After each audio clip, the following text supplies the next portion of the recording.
शिकलेले आहेत, त्या अत्यंत हुशार आहेत.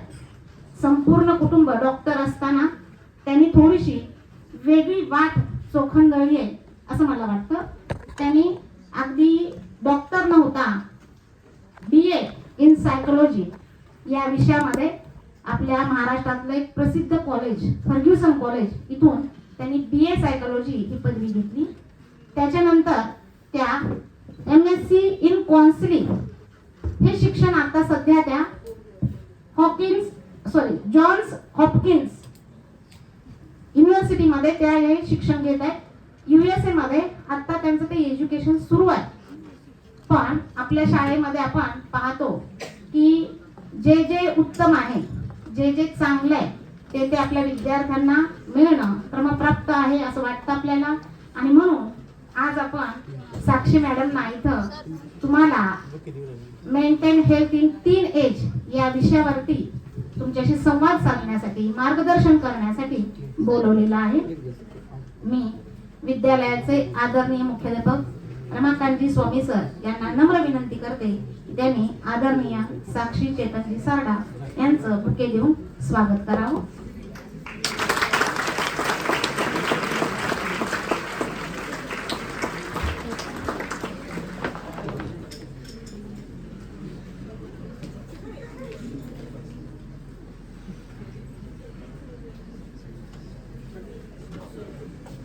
धन्यवाद. मी विद्यालयाचे आदरणीय मुख्याध्यापक रमाकांतजी स्वामी सर यांना नम्र विनंती करते की त्यांनी आपलं मनोगत व्यक्त करावं. आजच्या कार्यक्रमाचा उद्देश जाधव मॅडमने तुम्हाला सांगितलेला आहे, त्याबद्दल अधिक काही सांगायची गरज नाही. आणि साक्षी मॅडम यांच्याबद्दल थोडीशी माहिती दिलेली आहे. मी एवढंच एक सांगेन की साक्षी मॅडमचे आई वडील दोघेही डॉक्टर आहेत. आपल्याकडे सहसा डॉक्टर्स म्हटलं की पुढची पिढी जनरेशन डॉक्टर होण्याचाच प्रयत्न करते. एकतर पूर्ण इन्फ्रास्ट्रक्चर तयार असतं आणि डॉक्टर होण्याबाबत किती आकर्षण आहे तुमचं आणि तुम्ही किती प्रयत्न करतात माहिती आहे. पण आई वडील डॉक्टर असल्यामुळे पुढच्या या जनरेशन मध्ये मोठा प्रॉब्लेम आरोग्याचा, हा मानसिक आरोग्याचा आहे, ही गोष्ट कुठेतरी त्यांनी समजून घेतली असेल आणि मग त्यांना सायकोलॉजीमध्ये BSc MSc करण्याचा विचार केला असेल. सध्या मॅडमनी सांगितलंच, पुण्यामध्ये फर्ग्युसन कॉलेजमध्ये BSc झालं आणि PG त्या USA मध्ये करत आहेत, जॉन हॉपकिन्स युनिव्हर्सिटीमध्ये. तर ज्या ठिकाणी चांगलं शिक्षण मिळतं ज्या देशामध्ये, त्या ठिकाणी त्या सायकोलॉजी करत आहेत. आम्ही त्यांच्याशी चर्चा करतानाही काही गोष्टी समजून घेतल्या. आपण US म्हणजे अतिशय डेव्हलप्ड कंट्री समजतो, पण त्या ठिकाणी सुद्धा मोठे प्रश्न जे आहेत ते मानसिक आरोग्याचेच आहेत. आणि एकूण परिस्थिती पाहता तुमच्याशी बोलताना पालक मेळाव्यामध्ये अनेक गोष्टी लक्षात येतात की पालक तुमच्या मानसिक आरोग्याबाबतच चिंतित आहेत. तुमच्या अवतीभोवती सगळीकडे अभ्यास, स्पर्धा, परीक्षा, करिअर, जीवन असे काही प्रश्न उपस्थित केलेले जात आहेत सगळे, की तुम्ही तुमचं नैसर्गिक जगणं, जीवन विसरून सतत त्या चिंतेमध्ये दिवसभर राहत आहेत. आम्ही शाळेमध्ये एखाद्या विषयावर कुठला काही चांगला कार्यक्रम ठेवला की विचार करता की ह्याची गरज आहे का, हे परीक्षेला येणार आहे का, याच्यामुळे काही मार्क्स मिळतील का, मग काही नसेल तर आम्हाला मार्क्स कमी पडतील, मग आमच्या उच्च शिक्षणाचं कसं, आमच्या जीवनाचं कसं. म्हणजे जगण्याचे एवढे तुम्हाला प्रश्न सध्या प्रचंड पडलेले आहेत. आणि त्यातून लातूर पॅटर्न म्हणल्यानंतर विचारायलाच नको.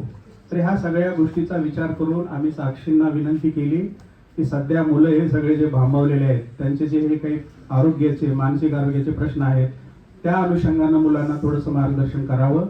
आणि त्याला जोडून मी साक्षींना विनंती करतो की थोडंसं आपल्याकडे हे सगळं करिअर म्हटलं की काही निश्चित क्षेत्र ठरलेले आहेत, मेडिकल असेल, इंजिनिअरिंग असेल, CA असतील वगैरे, पण अशा विषयामध्ये उत्तम करिअर होऊ शकतं.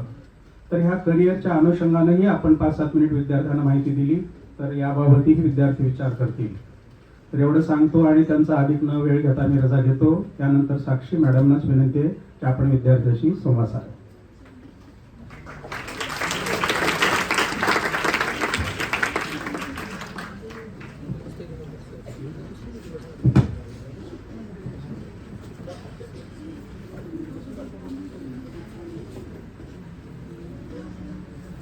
गुड मॉर्निंग सगळ्यांना. मी साक्षी चेतन सारडा. माझं BA सायकोलॉजी फर्ग्युसनने झालं आहे आणि सध्या masters in counselling Johns Hopkins university अमेरिकामधून करत आहे. अगोदरच वॉर्निंग देते, माझी मराठी ना खूप तुटकी फुटकी आहे, तर मला जे भाषा येतात मराठी, हिंदी, इंग्लिश ते सगळं मिक्सचर करून मी तुम्हाला सांगणार आहे, तर तुम्ही सगळे समजून घ्या मला. तर आज आपण मेंटल हेल्थ फॉर टीनेजर्स याविषयी बोलणार आहोत. मी तुम्हाला लेक्चर द्यायला आली नाही. तुम्हाला जर बोर झाला मध्येच तर मला सांगा, आपण गप्पे मारू त्यानंतर. तर पण अगोदर मेंटल हेल्थ फॉर टीनेजर्स हा इम्पॉर्टंट विषय का बरं आणि का बोलायचं आपण त्या विषयावर. टीनेज म्हणजे from the age of 13 to 19 आणि हे सगळे तुम्ही त्या एज ग्रुपमध्येच, आणि हे खूप इम्पॉर्टंट इयर्स असतात आणि खूप डिफिकल्ट इयर्स सुद्धा असतात. खूप सारे चेंजेस होत राहतात आपल्या स्वतःच्या बॉडीमध्ये, आजूबाजूच्या हार्मोनल चेंजेस असतात, आपली बॉडी ग्रो होत असते आणि सोसायटीचे एक्सपेक्टेशन सुद्धा चेंज होत राहतात आपल्या आजूबाजूचे. आता मुला मुलींनी बोलायचं नाही जास्त, एकमेकांच्या बाजूला बसायचं नाही, असं सगळं काही आपलं म्हणजे चेंज होऊन जातं सगळं रूल्स आपल्यासाठी. मुलींनी असंच करायचं, असंच वागायचं, हे सगळे रूल्स खूप डिफरंट असतात आणि या रूल्सवर आपण प्रश्न सुद्धा विचारू शकत नाही, कारण आपल्याला सांगितलेलं असतं की का, कसं, का करायचं, असं हे सगळं विचारायचं नाही, जे म्हटलंय ते फॉलो करायचं. तर हे सगळे चेंजेस जेव्हा होत राहतात आणि आपल्याकडे कोणीच नसतो बोलायला, तो खूप डिफिकल्ट असतो नॅव्हिगेट करणं की काय करायचं, का असं करायचं. तर म्हणून teenage is extremely tender age आणि त्या एजमध्ये हे सगळे चेंजेस होत असताना आपल्या मेंटल हेल्थवर याचा खूप मोठा इम्पॅक्ट होतो. म्हणून mental health for teenagers is a very important topic असं मला वाटतं. तर अगोदर आपण समजून घेऊया what is mental health. Mental health म्हणजे असं का की तुम्हाला अँझायटी किंवा डिप्रेशन नाहीये तर तुम्ही मेंटली हेल्दी, तुम्ही रोजच खुश असतात, तुम्हाला कोणत्याच गोष्टीचं टेन्शन नाहीये तर तुम्ही मेंटली हेल्दी, असं आहे का? तर असं नाहीये. हा डेफिनेशन वर्ल्ड हेल्थ ऑर्गनायझेशनने दिलंय. हा डेफिनेशन असं आहे की mental health is a state of mental well-being which allows people to first is cope with the stresses of life, second realize their abilities, learn well and work well and contribute to their community. हे 4 conditions दिले mental हेल्थचे. म्हणजे काय तर mentally healthy तुम्ही जेव्हा सांगतात स्वतःला तर हे 4 कंडिशन्स फुलफिल व्हावे लागतात. एक म्हणजे cope with the stresses of life. आपल्या सगळ्यांच्याच लाईफमध्ये स्ट्रेसेस असतात. अभ्यासाचं टेन्शन, एक्झामचं टेन्शन, कुणासोबत तरी भांडण झाले म्हणून टेन्शन, किंवा पेरेंट्स सोबत काही ना काही सुरू आहे म्हणून टेन्शन. तर आपल्या लाईफमध्ये सतत स्ट्रेसेस तर असतात, पण हे स्ट्रेस असतानाही तुम्ही कसे कोप करतात, कसे मॅनेज करतात, ते म्हणजे that is first sign of being mentally healthy. Second is realise their abilities. म्हणजे काय आपल्या सगळ्यांकडे काही ना काही नवीन नवीन स्किल्स असतात. कोणी मॅथ्स मध्ये खूप हुशार असतो, कोणी स्पोर्ट्स मध्ये खूप हुशार असतो, कुणाला गाडी खूपच छान चालवता येते. तर हे सगळे आपले खूप डिफरंट स्किल्स असतात. पण या स्किल्स मध्ये आपला विश्वास राहणं, सेल्फ कॉन्फिडन्स राहणं आणि त्याचं रिअलायझेशन होणं is second condition for being mentally healthy. Third is learn well and work well. आपण सगळे स्टुडंट्स आपण क्लासमध्येही शिकतो आणि क्लासच्या बाहेर सुद्धा शिकतो. आपण ऑब्झर्व करत असतो, अॅनलाइज करत असतो आणि मग जसं जसं इन्फॉर्मेशन आपल्याला भेटते आपण ते अप्लाय करतो डे टू डे लाईफमध्ये. म्हणजे फॉर एक्झाम्पल आता तुम्ही फिजिक्सच्या क्लासमध्ये जर शिकलात की रिफ्रॅक्शन हा एक विषय की रेनबो कसा फॉर्म होतो, हे म्हणजे पाऊस पडल्यावर आणि त्या रेन ड्रॉप्स मधून सनलाइट गेल्यावर जेव्हा ते रिफ्रॅक्शन होते तेव्हा रेनबो फॉर्म होतो. तर ते म्हणजे हे तुम्ही जे फिजिक्सच्या क्लासमध्ये शिकले ते तुम्ही अप्लाय करताय हे knowledge is the third condition of being mentally healthy. जेव्हा तुम्ही लर्न करताय आणि ते लर्निंग जे क्लासमध्ये झाली बाहेर झाली ते अप्लाय करताय. Fourth is contribute to their community. This is the biggest sign of being mentally healthy असं मला वाटतं.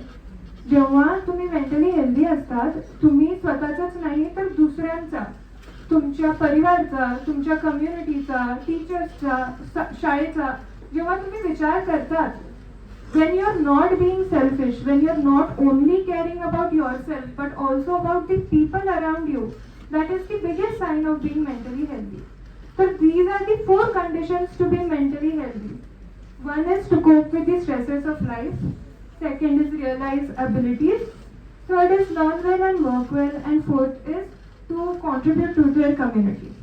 So हे सगळं जेव्हा हे सगळे कंडिशन्स फुलफिल होतात, मग तुम्ही मेंटली हेल्दी. पण आपल्या मेंटल हेल्थमध्ये खूप सारे प्रॉब्लेम सुद्धा येत राहतात. म्हणजे असं आहे की तुम्ही हे नेहमीच मेंटली हेल्दी राहतात, नेहमीच तुम्हाला स्ट्रेसर्सला कोप करता येते, तर असं नाही आहे. तर these are the common mental health problems किंवा कन्सर्न्स ऑफ टीनेजर्स. तर फर्स्ट इज बुलिंग. बुलिंग म्हणजे काय? तुम्ही एकमेकांना चिडवतात आणि ते मजाक मस्तीमध्ये तुम्ही चिडवतात की अरे तू नकटाच आहे, अरे तू बुटकाच आहे, असंच आहे. आपण असं म्हणतो. चिडवल्यावर खूप मजा सुद्धा येते आणि समोरचा जेव्हा चिडतो तेव्हा तर अजून मजा येते चिडवायला. तर आपण हे सगळे करतो, सगळ्यांनाच हसू येते, सगळे केलेले आहे हे सगळं. पण त्यावेळी जेव्हा आपण चिडवतो, आपण समोरच्याचा विचार करत नाही. समोरच्याला कसं वाटतंय, कसं फील होतंय, तो काय विचार करतोय याचा आपण विचार करत नाही. तर एम्पॅथी जेव्हा असते की स्वतःला दुसऱ्यांच्या जागी ठेवून बघणे की त्याला कसं वाटत असणार मी चिडवल्यावर, तुम्हाला सुद्धा चिडवल्यावर कसं वाटतो, तर समोरच्याला सुद्धा हर्ट फील होणार ना. So that is bullying. जेव्हा तुम्ही समोरच्याचा अगदी विचार करत नाही, इज कॉल्ड बुलिंग. आणि या बुलिंगमुळे बॉडी इमेज इश्यूज होतात. बॉडी इमेज इश्यूज म्हणजे काय? when you think negatively about your body and you compare it with unrealistic standards. म्हणजे काय? तुम्हाला कोणीतरी चिडवलं, तुमच्या हाईट बद्दल किंवा तुमच्या वेट बद्दल कोणी काही म्हटलं, तर खूप हर्ट फील होतो आणि मग आपण खूप कॉन्शियस होऊन जातात की अरे मी खूपच जास्त जाडच आहे, माझी हाईट वाढतच नाहीये. आणि नेहमीच अँशियस असतात आपण की अरे माझी हाईट का नाही वाढत आहे, माझं वेट का नाही कमी होते, अरे मी या हिरोईन सारखं किंवा या हिरो सारखं का नाही दिसत आहे. हे खूप अनरिअलिस्टिक स्टँडर्ड सेट करतात आपण. सगळेच लोक त्या हिरो हिरोईन सारखे दिसणार असं नाहीये, सगळेच लोक त्यांच्यासारखं फिगर असणार असं नाहीये. तर त्यामुळे आपल्याला बॉडी इमेज इश्यूज तयार होतात. अँड नियरली 90% ऑफ टीनेजर्स, म्हणजे तुम्ही इथून बसलेले नियरली 90% ऑफ टीनेजर्सला हा इश्यू खूप कॉमन आहे की स्वतःच्या बॉडी बद्दल आपल्याला ना एक हेट्रेड होते, आपल्याला स्वतःच्या बॉडी बद्दल चांगलं वाटत नाही. तर त्याबद्दल ओव्हर थिंकिंग, मग कमी खाणे किंवा काय म्हणते स्वतःच्याच आपल्याला तुम्ही जेव्हा कमी खातात तर फटीग वाटणे, दमल्यासारखं होतं. तर हे सगळे इश्यूज तयार होतात. तर that is second common issue is body image issue. Third is self esteem. हे सगळे खूप कनेक्टेड टॉपिक्स आहेत. सेल्फ एस्टीम म्हणजे काय? Self esteem is belief in your self. जेव्हा आपल्याला कोणीतरी टोकतं तर आपण आपल्या जे स्किल्स किंवा ॲबिलिटीज असतात त्यांच्यावर आपण क्वेश्चन करतो की खरंच मी अशीच आहे का, की खरंच माझ्यामध्ये काहीच स्किल नाही का, मी एवढी डम आहे का. कोणी टीचर काही म्हटलं की हा एक एक्झाम मध्ये कमी मार्क आले आणि टीचर काय म्हटले तर आपण स्वतःवर ते एवढं मोठं ब्लेम घेतो की अरे मी डमच आहे, मला काहीच कळत नाही, मी एकदम डम आहे, माझं काहीच होणार नाही, मी सक्सेसफुलच होणार नाही लाईफमध्ये. तर हे सेल्फ एस्टीम इश्यूज तयार होतात. जेव्हा आपण दुसऱ्यांना चिडवतो सुद्धा तेव्हा मग तुम्ही नाक बदलू शकतात का तुमचं? पण आपण एकदम बरोबर नाही, कोण म्हटलं रे एकदम बरोबर, मग दुसऱ्यांना त्याविषयी का चिडवायचं? जेव्हा तुम्ही नाक, तुमचं रंग, तुमची हाईट हे सगळे विषय हे सगळं बदलू नाही शकत. तर त्याबद्दल आपण का चिडवायचं समोरच्याला? तर त्यामुळे आपल्याला सेल्फ एस्टीम इश्यूज तयार होतात. आपल्याला आपल्या स्वतःमध्ये कॉन्फिडन्स नसतो, स्वतःच्या कॅपॅसिटीमध्ये, स्किल्समध्ये, टॅलेंट्समध्ये, बॉडीमध्ये जेव्हा कॉन्फिडन्स नसतो तेव्हा सेल्फ एस्टीम इश्यूज तयार होतात. आणि तुम्हाला सध्या नाही कळणार, पण जेव्हा तुम्ही 12वी नंतर बाहेर शिकायला जाणार तेव्हा तुम्हाला कळणार की सक्सेससाठी किंवा हॅपी लाईफसाठी कॉन्फिडन्स विद इन युअरसेल्फ किंवा सेल्फ एस्टीम असणं हे खूप गरजेचं आहे. Fourth is loneliness. आपल्याला असं वाटतं की पूर्ण जग आपल्या अगेन्स्ट आहे. सध्या टीनेज मध्ये असं वाटतं की टीचर्स, पेरेंट्स कोणीच आपल्या बाजूने नाहीये, कोणीच आपल्याला समजून घेत नाहीये, कोणीच आपले प्रॉब्लेम सुद्धा म्हणजे ऐकायला सुद्धा तयार नाहीये. सगळ्यांना फक्त भाषण द्यायचं आणि लेक्चर द्यायचं की असं कर, असं करू नको. तर आपल्याला कोणी समजून घेणार नाही, म्हणून आपण ना एकटे फील करतो, लोनली फील करतो. आणि याच वेळेस मग जेव्हा बॉडीली चेंजेस होत राहतात किंवा नवीन नवीन गोष्टी होत राहतात, अट्रॅक्शन होत राहते, या विषयावर कोणीच काही बोलायचं नाही, या विषयावर कोणीच काही प्रश्न विचारायचे नाही. तर हे सगळं आपल्याला वाटतं की आपल्या स्वतःलाच फिगर आउट करायचंय किंवा स्वतःलाच काय कसं करायचं ते आपल्यालाच ठरवायचंय. तर खूप एकटं वाटतं की हे नवीन नवीन चेंजेस होत राहतात आणि आपल्याला कोणीच नसतो समजवायला किंवा आपल्याला बोलायला सुद्धा. तर loneliness is one of the most leading cause also for like different mental health issues, depression, anxiety, दुसरे बॉडी इमेज इश्यूज, हे सगळे loneliness plays a huge factor in it. तर that is one of the major concerns for teenagers. Fourth is pressures and expectations. खूप expectations असतात ना पेरेंट्सचे. आता 10वी मध्ये आली आहे, एवढे एवढे मार्क घ्यायचेच आहे, 10वी नंतर कोणता फील्ड घ्यायचंय, आर्ट्स तर घ्यायचंच नाहीये कुणाला, सगळ्यांना फक्त सायन्सच घ्यायचंय. आणि त्यानंतर 12वी झाली की एवढे एवढे मार्क घ्यावे लागतात, खूप कॉम्पिटिशन आहे, AIR खूप चांगलं यावं लागतं. तर याचे खूप एक्सपेक्टेशन्स असतात सोसायटीचे, टीचर्सचे आणि पेरेंट्सचे आणि आपले स्वतःचे सुद्धा. आणि या प्रेशरमुळे आपल्याला ना खूप जास्त ताणतणाव आलं की चिडचिड होते. मग स्वतःमध्ये जे कॉन्फिडन्स होतो ते असतो ते नसतं की आपण एवढे हाय बार सेट केलेलं असतो स्वतःसाठी की मग आपल्याला स्वतःमध्ये कॉन्फिडन्स नसते.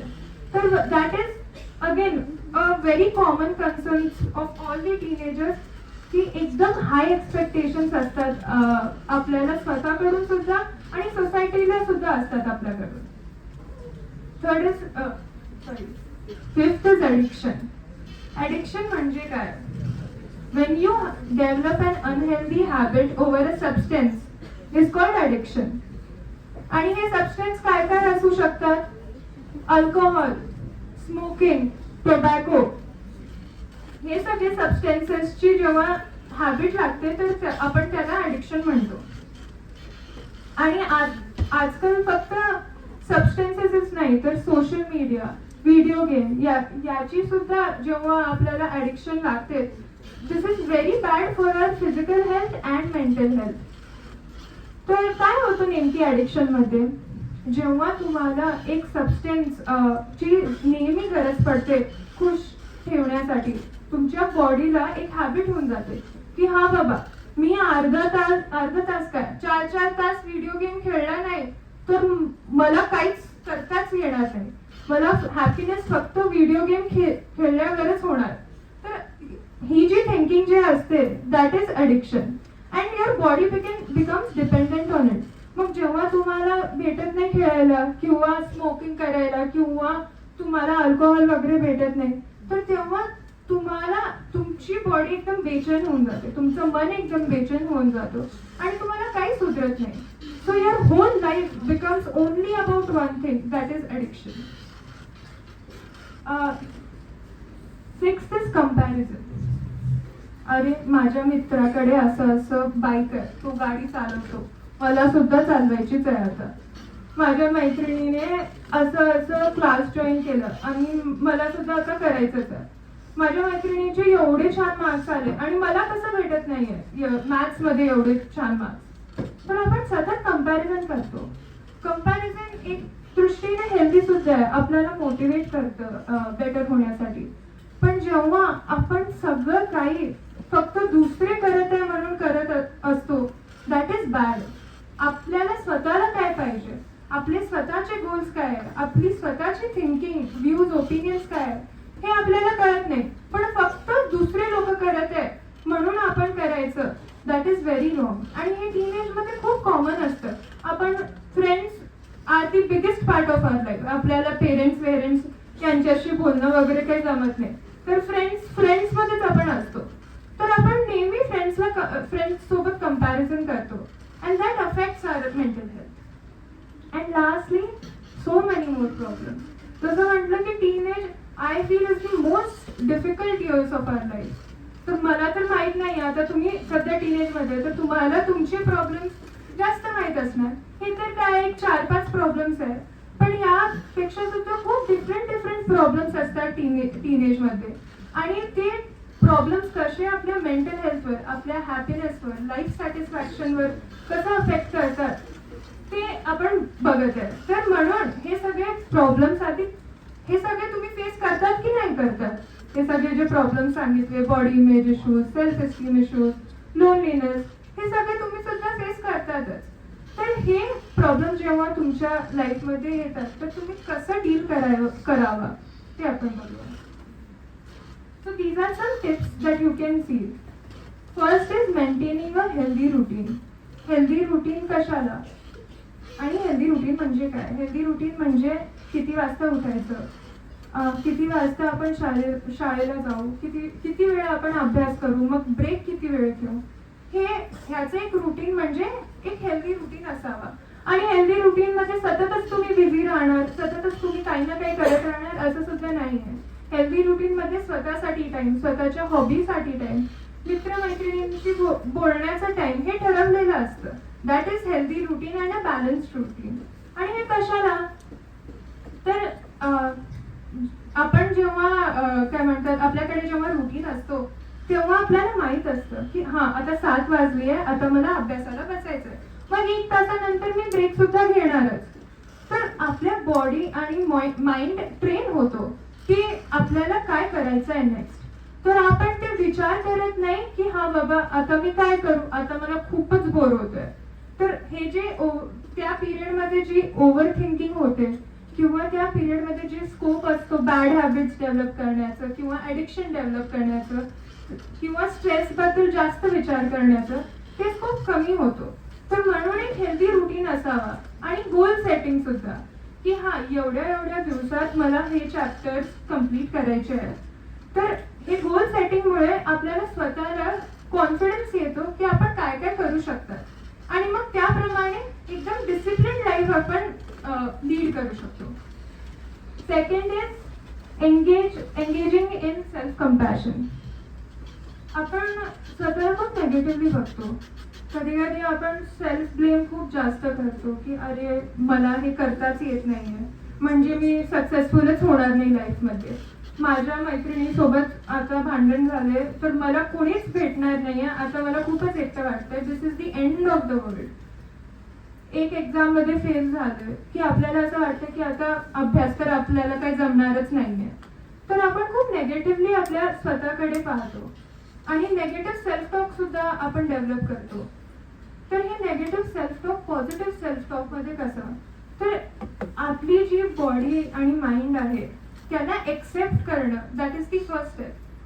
आपण जेव्हा आपल्या स्वतःला पूर्ण पद्धतीने एक्सेप्ट करू शकतो की हा मी असंच दिसते, पण मी जशी दिसते ना मला ते खूप आवडते, दॅट इज सेल्फ लव्ह. तुम्ही काही काही गोष्टी जे चेंज करू शकत नाही त्यांना एक्सेप्ट करा आणि त्याबद्दल तुम्ही प्राऊड फील करा. जे काही टॅलेंट्स आहे तुमच्यामध्ये त्याबद्दल तुम्ही प्राऊड फील करा. That is the first step of self love. And second is be kind to yourself. सगळ्यांची चुका होत राहतात, टीनेज मध्ये तर खूप चुका होत राहतात. तर जेव्हा हे तुम्ही म्हणजे मिस्टेक करतात त्यानंतर थोडं काइंड राहा स्वतःसाठी. हे मिस्टेक झाल्यावर it is not going to be the end of the world. आता माझी मैत्रीण माझ्याशी बोलतच नाहीये, आता काय करायचं, अरे बाप रे खूप मोठी प्रॉब्लेम. त्यावेळीच लागते. खूप मोठी प्रॉब्लेम आहे, काहीच कळत नाही, अभ्यासामध्ये मन लागत नाही, काही नाही होत. पण that is not going to be the end of the world. तर स्वतःला रोज एकतर पॉझिटिव्हली बघा, स्वतःला एक कॉम्प्लिमेंट द्या की हो आज माझे केस खूप छान दिसत आहे, किंवा मला माझ्या आर्ट स्किल्समध्ये माझे आर्ट स्किल्स खूप चांगले आहे आणि त्याबद्दल मला खूप प्राऊड फिलिंग येते. तर स्वतःला कॉम्प्लिमेंट द्या. आणि जेव्हाही मोठी प्रॉब्लेम असं वाटते येत आहे तर सांगा की ही सुद्धा जाणार, इट शॅल टू पास. आता बॅड डे सुरू आहे, गुड डे सुद्धा येणार. So it's not going to be the end of the world. Third is don't be afraid to ask for help. मी जेव्हा टीनेजर होते ना तर मला असं वाटायचं की मी सगळं काही करून घेणार, मला कुणाचीच गरज नाही, मला कुणाचीच मदत नाही पाहिजे, मला सगळं काही येतो. पण त्यावेळेस ना मदत लागते, म्हणजे कोणी ना कोणी पाहिजे असतो, कोणी ना कोणी शेअर करायला, किंवा पेरेंट्सचा गायडन्स, टीचर्सचा गायडन्स पाहिजे असतो. पण इगो खूप असतो ना आपल्यामध्ये, इगो खूप असतो. एकदा ठरवलं की हेल्प नाही मागत आस्क करायची तर आपण कुठे मग आपण त्यावरच ठरलेलो असतो की आता आपल्याला कुणाचीच गरज नाहीये. तर Wien you ask for help it's nothing shameful. तुम्हाला लाजायची काही गरज नाहीये, सगळ्यांनाच हेल्प पाहिजे असते. तर जेव्हा तुम्हाला वाटतं की तुमच्या लाईफमध्ये प्रॉब्लेम्स जास्त झाले किंवा स्वतःला डील करायला खूपच अवघड जाते तर तेव्हा हेल्पसाठी विचारा. It's okay to ask for help आणि अफ्रेड नको राहा हेल्पसाठी. Fourth is practice mindfulness. Mindfulness म्हणजे काय? Being fully aware in the present. म्हणजे जेव्हा आपण सकाळी ब्रश करतो तेव्हा आपला दुसरा हात काय करत असतो हे आपल्या कुणालाच माहित नाही. कारण उठल्या उठल्या आपल्या डोक्यात एवढं काय काय चालू असतं की आपल्या बॉडीमध्ये काय सुरू आहे ते आपल्याला कळत नाही. तर आपण माइंडफुल किंवा प्रेझेंट मध्ये नसतो. सध्या सुद्धा तुम्ही फिजिकली तुम्हाला आता बसवून दिलं की हा बाबा हिचं ऐका, 1 तासासाठी काहीतरी बडबड करणार आहे, तर तुम्ही फिजिकली प्रेझेंट आहे पण मेंटली आहेत काय तर अरे अरे वा थँक्यू. तर तुम्ही खूपदा आपल्याला असं वाटतं पचका केला माझा फ्लो ऑफ कॉन्व्हर्सेशन मी ठरवलेलं होतं की हा पॉईंट नंतर हा म्हणायचंय, मुलं म्हणणार की नाही आम्ही मेंटली प्रेझेंट, तर माझं नेक्स्ट पॉईंट होतं पण आता दुसरं काहीतरी थिंक करावं लागेल. तर आपल्याला कधी कधी होतं की डोक्यामध्ये खूप सारे थॉट्स येत राहतात.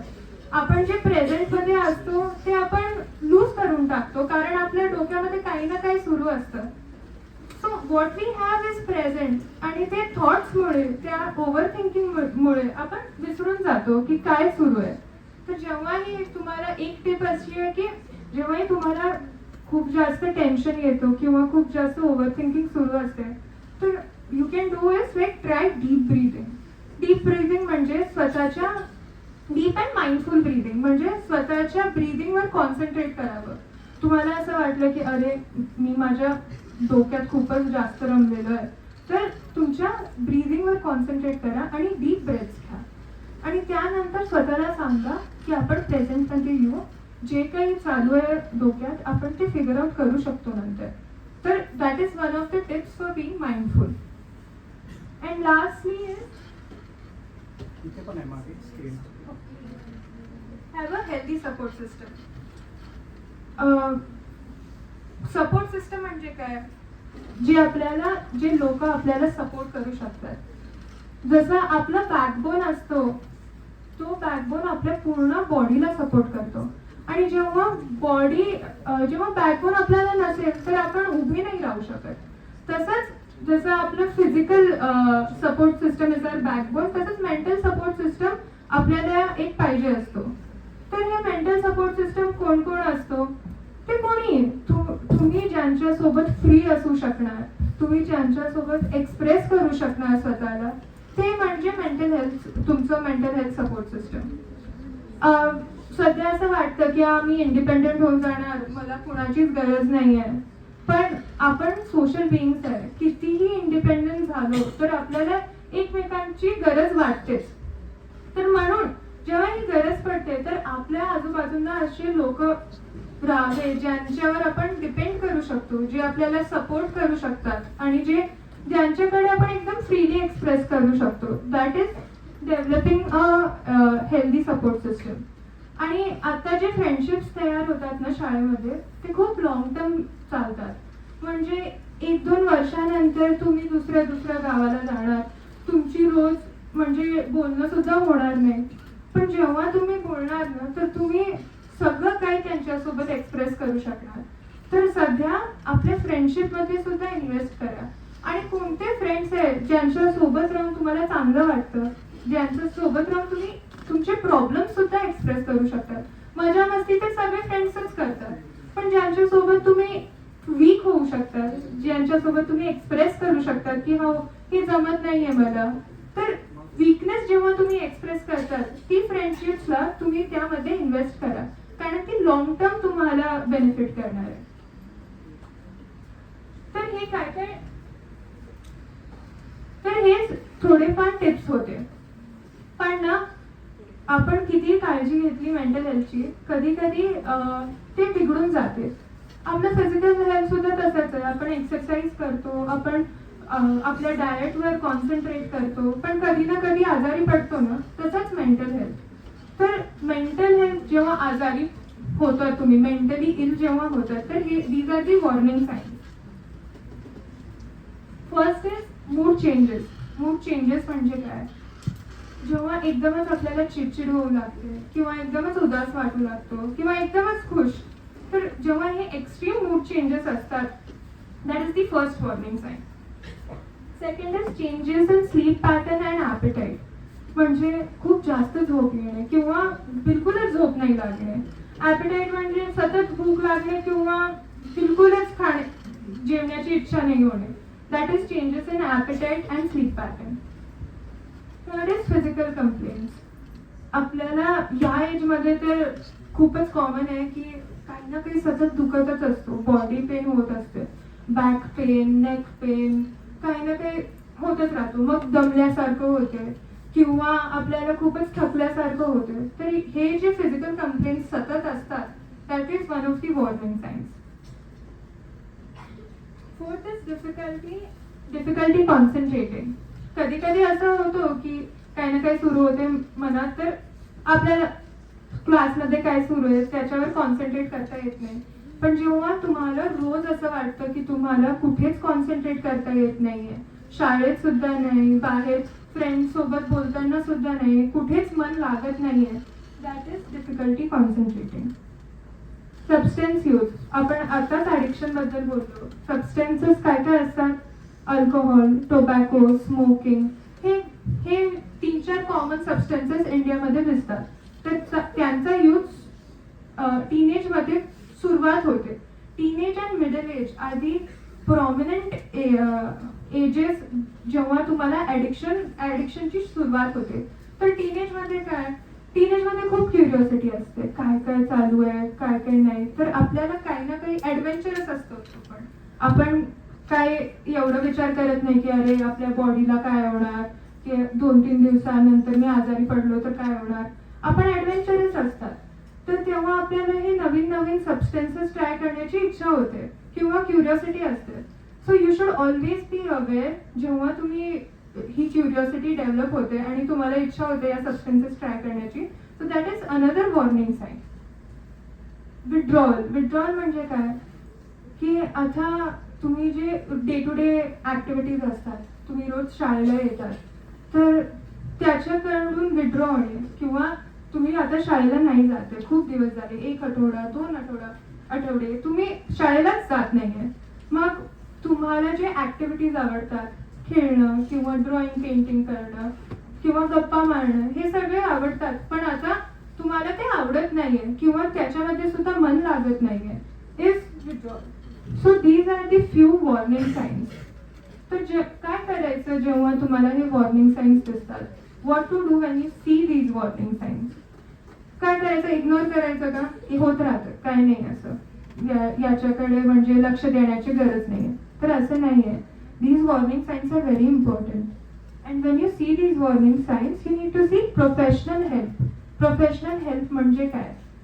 Seeking a counselor or a psychologist or a psychiatrist. तर पण प्रोफेशनल हेल्थ म्हणजे काय? प्रोफेशनल हेल्थ हे ह्या सगळ्या लोकांकडे किंवा डॉक्टरांकडे फक्त वेडे लोकच जातात. म्हणजे मी वेडा आहे का? मला हे वॉर्निंग साईन्स दिसले तर मी वेडा आहे का? सायकेट्रिस्ट कडे किंवा काउन्सिलर कडे का जाणार मी?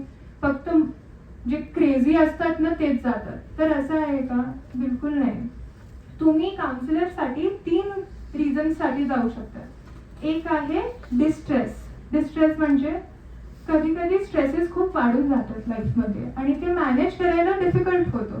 तर तुम्ही डिस्ट्रेस्ड फील करतात आणि ते स्ट्रेस आपल्या सगळ्या लाईफ ॲस्पेक्ट्सवर अफेक्ट होतो. तर दॅट इज तेव्हा मग तुम्ही काउन्सिलरकडे जाऊ शकता. Second is disorder. जेव्हा तुम्हाला डिप्रेशनचे सिम्पटम्स किंवा अँझायटीचे सिम्पटम्स किंवा सुसायडल हे सिम्पटम्स दिसतात तर तेव्हा तुम्ही जाऊ शकता काउन्सिलर किंवा सायकियाट्रिस्टकडे. And third is development. तर दीज आर 3 Ds. डेव्हलपमेंट म्हणजे काय? कशाला जायचं काउन्सिलरकडे? काय करतात ते? तर स्वतःला समजून घेणं, आपल्या पर्सनल डेव्हलपमेंट, आपले थॉट्स, इमोशन्स अँड बिहेवियर हे कसे कनेक्टेड असतात आणि एकमेकांना अफेक्ट कसे करतात. That is the job of the counsellor. तर पर्सनल डेव्हलपमेंटसाठी सुद्धा तुम्ही जाऊ शकतात काउन्सिलरकडे. पण तुम्ही जेव्हा जातात ना सायकियाट्रिस्ट किंवा सायकोलॉजिस्टकडे, they can read your mind. तुमच्या डोक्यात काय काय चाललंय ते त्यांना सगळंच कळतं. तुमच्या फक्त डोळ्यात बघून ते सांगू शकतात की तुमच्या डोक्यात चाललंय. असं काही असतो का? अंतर्यामी आहे का सायकोलॉजिस्ट किंवा सायकियाट्रिस्ट? त्यांना असं काहीच कळत नसतं की तुमच्या डोक्यात काय सुरू आहे. मग ते ऍक्च्युली करतात काय? सो आपले जेव्हा ते इयरफोन्स असतात ना गुंत झालेले, तर ते आपल्या डोक्यामध्ये सुद्धा असतो. खूप सारे नॉट्स, खूप सारी ओव्हर थिंकिंग हे ना कॉम्प्लिकेट आपण करून ठेवतो. तर सायकोलॉजिस्ट काय करतात? याला सिम्प्लिफाय करून, जेव्हा आपण इयरफोन्सला आपण सिम्प्लिफाय त्याचे नॉट्स ते उलझणे जेव्हा काढतात ना, that is the job of the psychologist. तर ते तुमच्या माइंडमध्ये जे काही सुरू आहे ते सिम्प्लिफाय करून आणि तुम्हाला बेटर अंडरस्टँड करून देतात. तर that is what a counsellor और अ सायकोलॉजिस्ट डज. ते बघितलं का कोणत्या तरी पिक्चर मध्ये? असं पॉइंट घेतात, असं करतात आणि मग हिप्नोटाईज होऊन जातो. असं होतं का खरं? मी करू का तुमच्या सोबत सगळं हे असं तर असं करू? मला करता येत नाही. मलाच करा तुम्ही हिप्नोटाईज. तर असं काही होत नसतं. Hypnosis is not a very scientific practice आणि खूप कमी सायकोलॉजिस्ट यूज करतात आणि ते सुद्धा पास्टमध्ये. And one of the greatest thing about hypnosis is की तुम्ही तुमच्या परमिशन नसली हिप्नोसिसची तर तुम्ही हिप्नोटाईज नाही होऊ शकत. तर असं काही होत नसतं. तर तुम्ही सायकियाट्रिस्ट किंवा काउन्सिलरकडे जाणार, तुमचे पेरेंट्स घेऊन जाणार आणि तुमच्या मनात जे काही आहे तुम्ही सगळं सांगून देणार हिप्नोसिस नंतर. तर असं होत नसतं. And professional health is only for weak people. की अरे मला काय कळत नाही का? स्वतःची लाईफ मॅनेज करता येत नाही का? इमोशन्स मॅनेज करता येत नाही का? म्हणून मी चाललोय का? मी वीक आहे का? मेंटली वीक आहे का? तर असं नाहीये. तुम्ही तेच की तुम्ही कितीही आपल्या स्वतःच्या फिजिकल हेल्थवर मेहनत घेतल्यावर कधी कधी आजारी पडतात, कधी कधी गरज वाटते. तुम्हाला 2 शिंका जरी आली तर तुम्ही डॉक्टरकडे जातात. तर एवढं तुम्ही तुमच्या स्वतःच्या फिजिकल हेल्थसाठी करतात, पण मेंटल हेल्थसाठी का नाही? तुम्हाला जेव्हा हे वॉर्निंग साईन्स दिसतात तर these are called warning for a reason. तर जेव्हा हे वॉर्निंग साईन्स दिसतात तर it is necessary that you seek professional help. कारण तुम्ही प्रोफेशनल हेल्प सीक नाही केलं, कोणत्या तरी बाबाकडे गेलं, नजर वजर काहीतरी काढलं तर हो सगळं बरोबर होऊन जाणार. तर असं नाही आहे. हे जे वॉर्निंग साईन्स असतात ते सिम्पटम्स मध्ये डेव्हलप होतात आणि these can go to a very large extent. मग तुम्हाला तुमच्या फंक्शनिंग मध्ये तुम्हाला अभ्यास करता येणार नाही, तुम्हाला कुठेच मन लागणार नाही, काहीच करता येणार नाही. So whenever you see these warning signs, be conscious of it and seek professional help. There's no shame in seeking a professional mental help. And it's necessary की आपल्या सगळ्यांना हे समजावं की हे काय म्हणजे फक्त वेड्या लोकांसाठी नाही आहे, सगळ्यांनाच मेंटल हेल्थ इश्यूज येतात आणि जेव्हा ते आउट ऑफ हँड किंवा आउट ऑफ कंट्रोल जातात तर आपण मेंटल हेल्थ सपोर्ट सीक करू शकतो. आता तुम्ही सगळे म्हणणार बस कीजिए बहुत बोलिए कर, खूप म्हणते ना मी, तर म्हणून हो सगळेच हो म्हणत आहे, कोणीच नाही म्हटलं नाही. तर आता मी थांबते आणि थँक्यू सो मच, तुम्ही एवढं पेशन्स दाखवलं आणि माझं ऐकलं. Thank you so much. आणि मला एवढी छान अपॉर्च्युनिटी दिली. मला एक सांगू का, खरं मला ना टीनेजर्स जे असतात ना, मला खूपच म्हणजे भीती वाटते तुम्ही लोकांची, कारण ना या एजमध्ये ना आपण खूपच जास्त आपल्याला स्वतःला हिरो समजतो. तर तुम्ही मला काहीतरी चिडवणार किंवा काहीतरी म्हणणार तर मला ना खूपच म्हणजे मला असं बोलायचं नव्हतं, पण मी आता सांगितलं जे काही आहे. तर टीनेजर्सला डील करणं that is one of the difficult thing असं मला वाटतं, पण तुम्ही खूप पेशन्स दाखवलं त्याबद्दल थँक्यू. आणि काही क्वेश्चन्स जर असले तर मला विचारा. Thank you so much.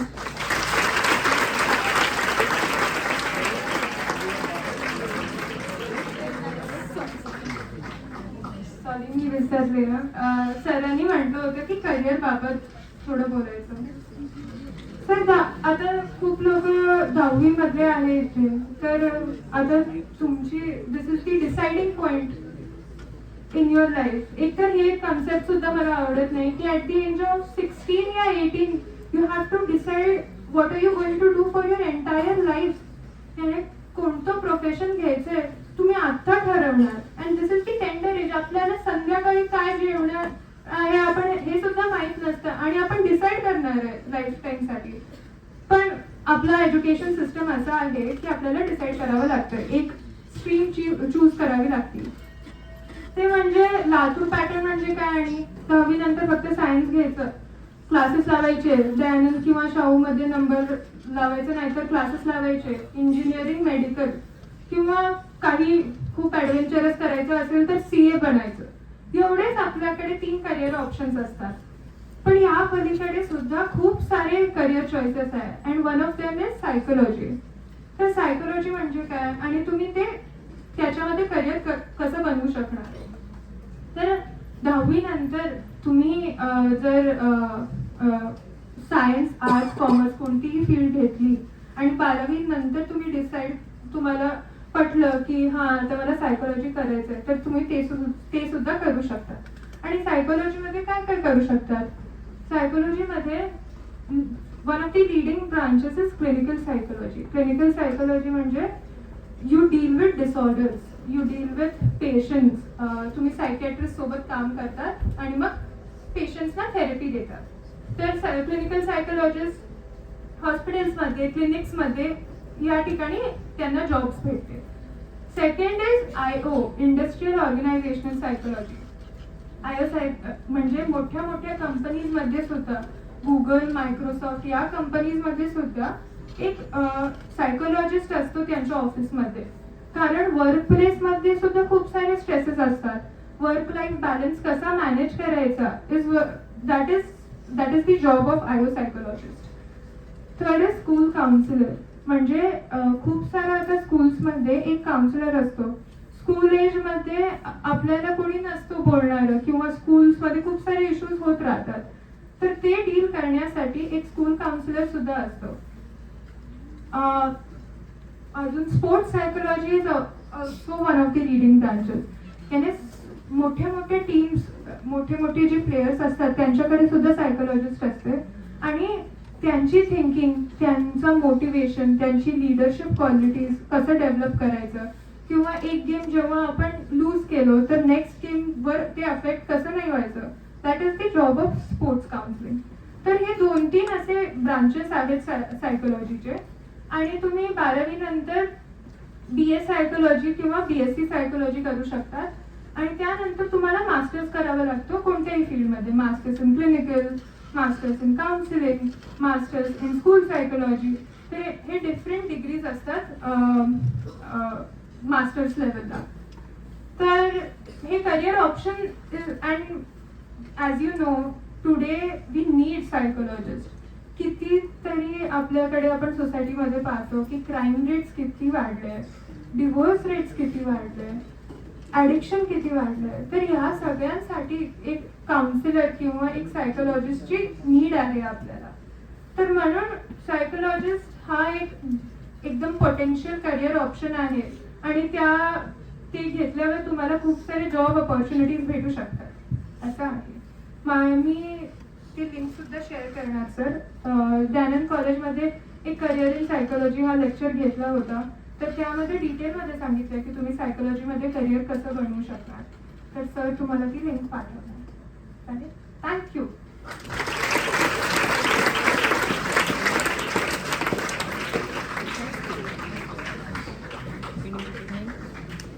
साक्षी दिदीने तुम्हाला आता मेंटल हेल्थ बद्दल बऱ्याच चांगल्या पद्धतीने सगळी माहिती दिलेली. पण समजा कुणाच्या मनामध्ये काही प्रश्न असतील तर अगदी निसंकोच तुम्ही विचारू शकता तिला.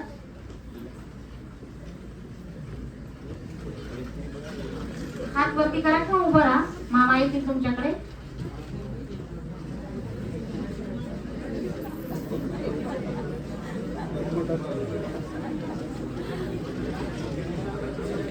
अगदी तुमच्या मनातील प्रश्न विचारा.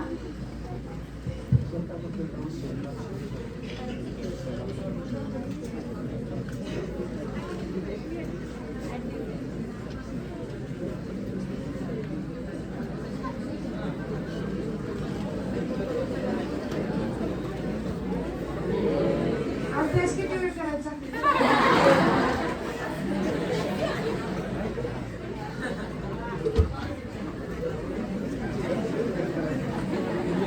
तुझं नाव काय आहे? प्रवीण केंद्रे. अच्छा. हाय प्रवीण. तुला किती वेळ जमतो अभ्यास करायला? 2.5 तास. 2.5 तास. शाळेमधून गेल्यावर 2.5 तास. असं ट्युशनला जातो नंतर आल्यावर. हो, आता खूप अभ्यास करतो ना. मार्क्स कसे भेटतात? चांगले भेटतात. मग बस आहे ना. कशाला? काही लोकांना खूप जास्त अभ्यास करावा लागतो. तुला 2.5 तासामध्ये सगळं कव्हर होत असेल तर कशाला अभ्यास जास्त करायचं? हे तू ठीक आहे. थँक्यू.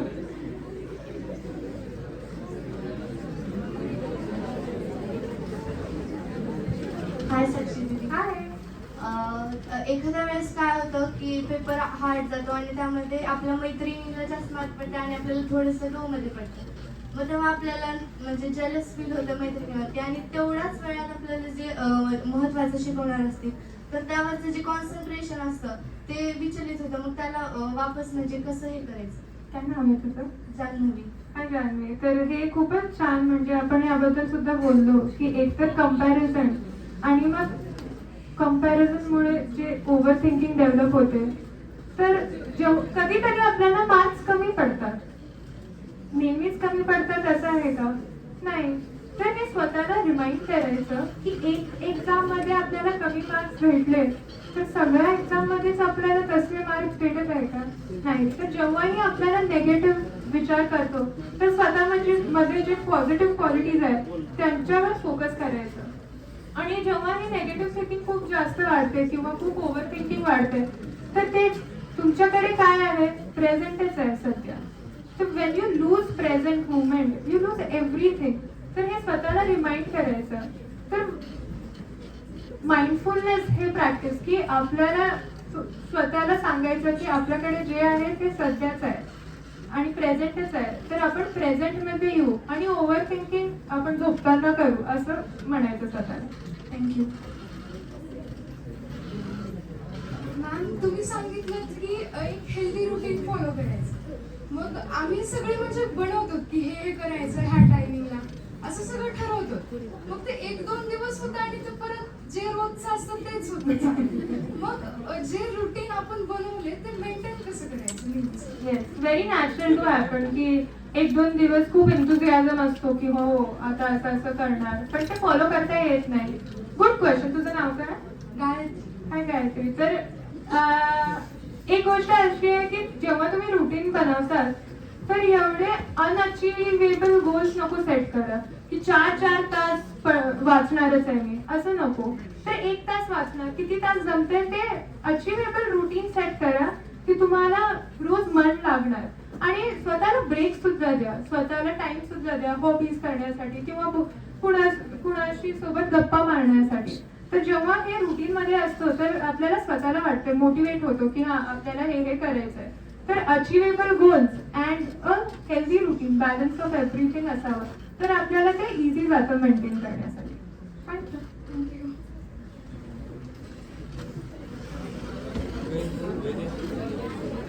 नमस्ते. हाय.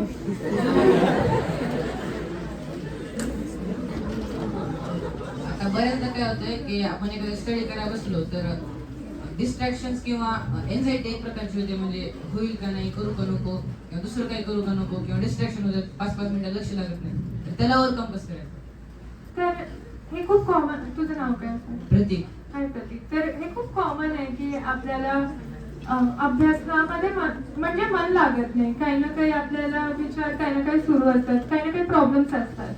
तर जेव्हा हे होत राहतं ना, तर तेच माइंडफुलनेस की आपण जे ऍक्टिव्हिटी करत आहे त्याच्यामध्ये फुल्ली प्रेझेंट कसं राहावं. आणि जे बाकीचं टेन्शन आहे ते टेन्शन जाणारच ना, कुठे जाणार नाही ना. तर आपण स्वतःलाच सांगायचं की हा सध्या आपण अभ्यासावर फोकस करू आणि मग आपण आपले डिस्ट्रॅक्शन, आपले टेन्शन्स बद्दल आपण विचार करू. आणि हे कुणासोबत तुम्ही शेअर केलं ना, कोणते मित्र मैत्रीण, पेरेंट्स किंवा एक रिलेटिव्ह जे तुमच्या म्हणजे क्लोज आहेत तुम्ही त्यांच्याशी, की हा मला असं मन लागत नाहीये, हे माझ्या मनात सुरू आहे. तर जेव्हा तुम्ही एक्सप्रेस करतात ना, तर तुमच्या डोक्यातलं तुम्ही थिंकिंग एकतर सिम्प्लिफाय करतात आणि त्याचं टेन्शन सुद्धा कमी होतं. थँक्यू.